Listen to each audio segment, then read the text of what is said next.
Classic bicycle frames, such as this 1980s bicycle frame made in Japan, can be fitted with kickstands or side stands depending on the market.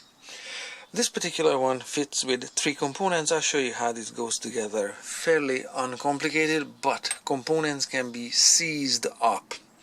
So I'm gonna show you how this one works. On this part of the kickstand, you can see, this being a classic bicycle, this has seen quite some corrosion.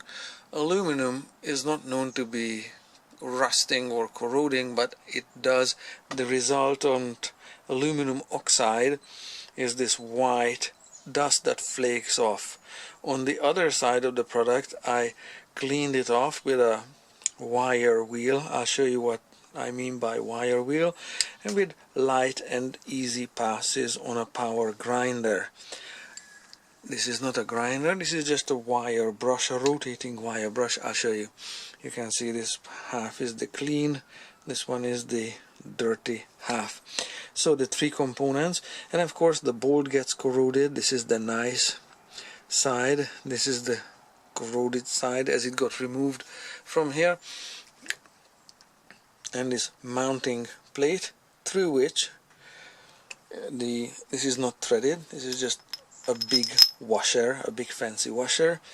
Through this the bolt goes through. This component here is threaded.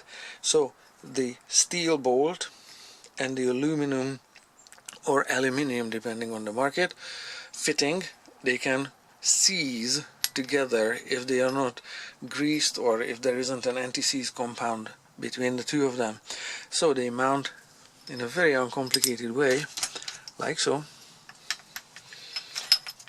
The mounting plate sandwiching the frame like this, and it needs a single wrench in this case, and usually it's a 15mm wrench, like so, to this kind, to tighten this one bolt.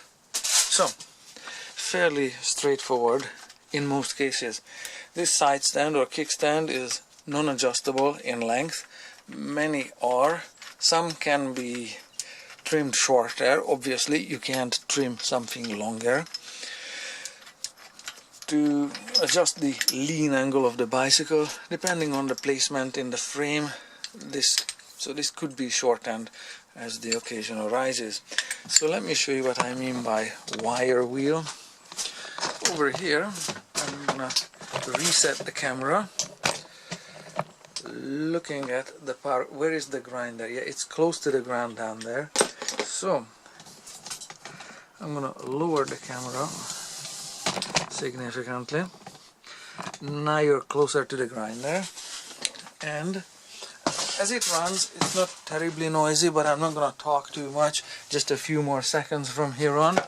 Of course, safety is super important. This being as dirty or whatever it is, it still works better than going to the hospital for an eye surgery, because the wire pieces from the wire wheel, they do fly away, and I feel that they hit me. Let me just get you off the tripod for a little bit. So this is how the wire wheel looks like.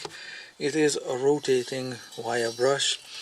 Here on this side, instead of a normal grinding stone, a hard grinding stone, I took off the soft one.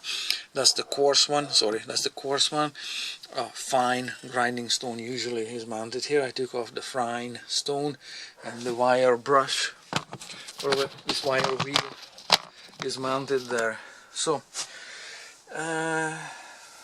of course I'm not suggesting that you work this way like I do, squatting on the ground or close to the ground. Of course, work by a workbench at a comfortable height where you can see what you're doing. But this one works for me, don't worry about it. I'm gonna show you just a few easy passes and show you the difference, the before and the after, so you can see how cruddy it is. I'm not gonna talk too much, just gonna switch it on.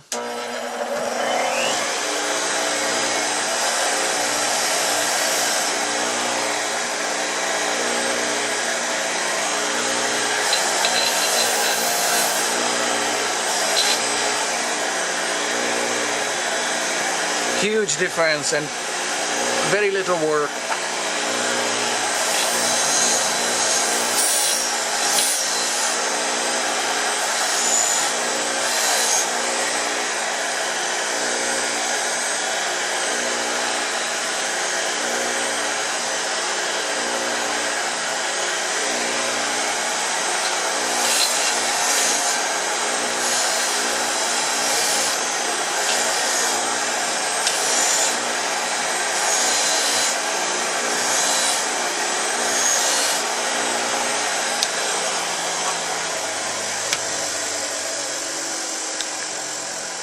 It's coming along fairly fast, and instead of rolling it around this way, I'm going with nice and even strokes along the length of the product so it doesn't get shiny spots on it and less shiny spots. The duller and shinier spots don't, or bends don't alternate on it. It's fairly uniform passes at a nice and even pressure. So this is how this is gonna be restored. Fairly straightforward process.